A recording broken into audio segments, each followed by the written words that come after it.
بسم اللہ الرحمن الرحیم۔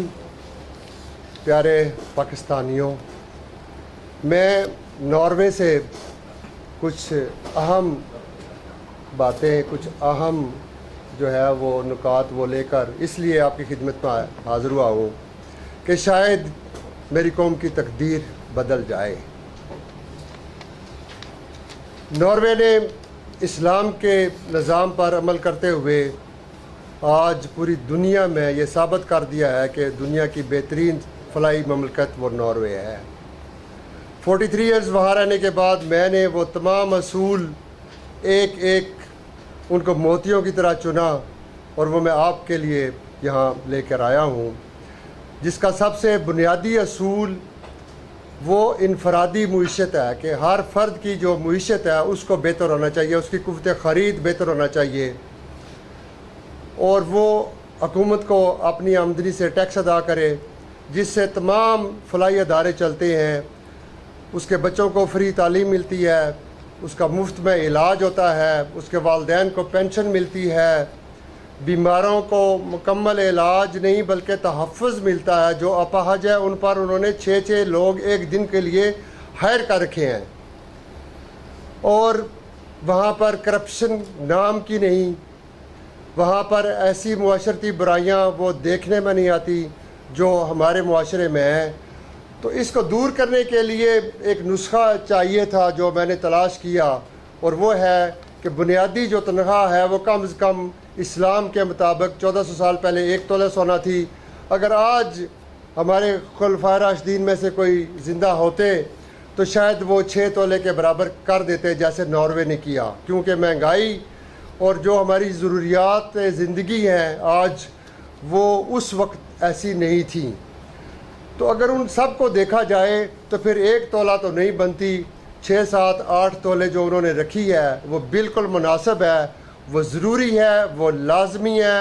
اور میں یہ کہوں گا کہ پاکستان کے لیے کم از کم تنخواہ کا جو میں آج اعلان کر رہا ہوں، آپ تمام ورکرز چاہے کسی بھی شعبہ میں ہیں، چاہے آپ سول میں کام کر رہے ہیں، چاہے آپ پولیس میں ہیں، 1 لاکھ روپیہ آپ کی تنخواہ ہونی چاہیے۔ اس میں سے اس بکاری حکومت کو 20% ٹیکس ادا کریں تاکہ IMF کے قرضوں سے بھی جان چھوٹے اور تمام فلاحی ادارے چل سکیں گے۔ تو یہ اصل میں بنیادی جو میرا نظریہ ہے، جو نظریہ بقا ہے، اس قوم کی بہتری کے لیے جو سب سے اہم نقطہ ہے وہ ہے غلامانہ اجرت کے نظام سے نجات، ان ظالمین سے نجات، ان فرعونوں سے نجات جنہوں نے 70 سال تک اس ملک کے غریب عوام کو 95% عوام کو یرغمال بنا رکھا ہے۔ ہم آج آزادی کا اعلان کرتے ہیں اور آج سے الحمدللہ ہم تنخواہ اپنی 1 لاکھ روپیہ اس کا ہم مطالبہ کریں گے، ہم ہر جگہ مطالبہ کریں گے۔ اور ہم یہ جو باتیں میں نے کہی ہیں کہ ہمیں فری علاج ملے، ہماری تعلیم فری ہو، ہمارے بچوں کو وظائف ملیں۔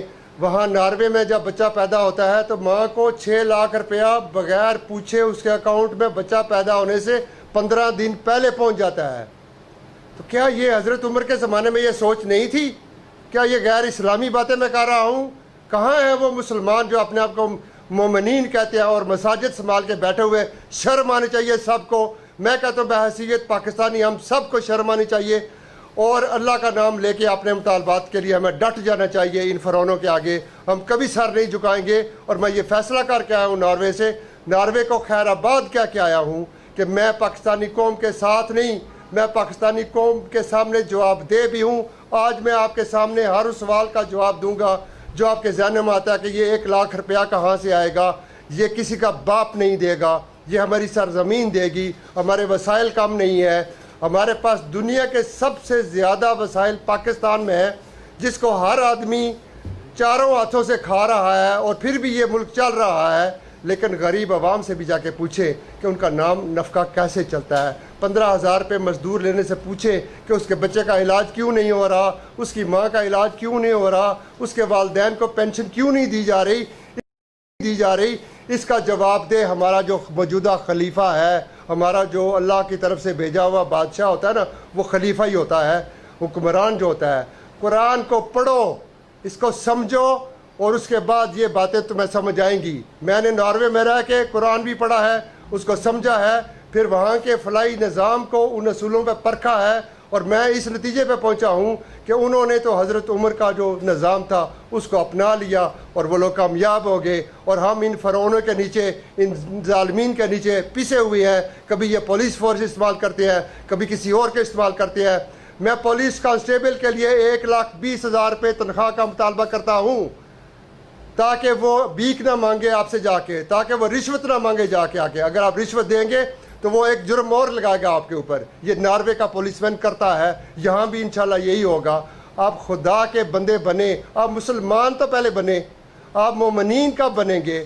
میں کہتا ہوں کہ اگر ان لوگوں نے لا الہ الا اللہ محمد رسول اللہ پڑھ لیا ہوتا ناروے اور اسکینڈینیویا کے ملکوں نے، تو خدا قسم وہ دنیا کے سب سے بہترین مسلمان ہیں۔ اس کے باوجود انہوں نے اللہ تعالیٰ کا جو نظام ہے، جو قرآن میں ہمیں بھیجا گیا ہے، مخلوق خدا کی فلاح، مخلوق خدا کی بھلائی، جس میں مساوی مساوات کا ذکر ہے، جو اکانومی کے بہت سے بڑے پڑھنے والے ہیں ماسٹرز، وہ مجھے بتائیں کہ مساوی معیشت اس کا کیا مطلب ہے۔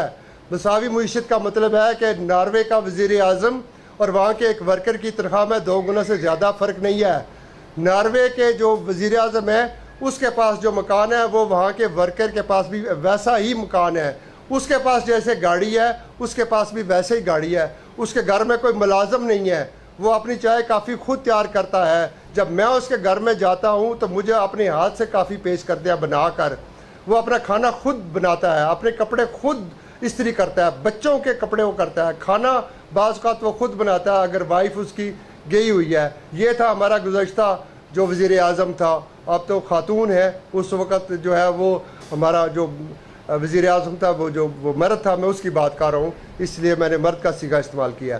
تو خدا کے لیے سب سے پہلے ہمیں کیا کرنا ہے؟ ہم نے حق اور سچ کی بات کرنی ہے۔ کیا یہ غیر قرآنی بات ہے؟ ہم نے انسانیت کی بات کرنی ہے۔ کیا یہ غیر قانونی بات ہے؟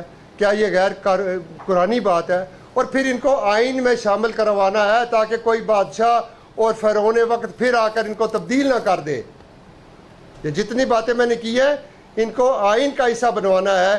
چاہے میں یہ جو سیاسی جماعت بنا رہا ہوں، جناح لیبر پارٹی، پاکستان جناح لیبر پارٹی، اس کا ویژن قائد اعظم والا ویژن ہے، اس کا ویژن اسلام والا ویژن ہے، اس کا ویژن قرآن والا ویژن ہے، اس کا ویژن ہمارے جو پیارے نبی صلی اللہ تعالیٰ علیہ وآلہ وسلم، یہ ان کا ویژن ہے، ان کا ویژن ہمارے خلفائے راشدین والا ویژن ہے۔ موجودہ فرعونوں والا ویژن یہ نہیں ہے، ان کو سمجھنے کی کوشش کرو۔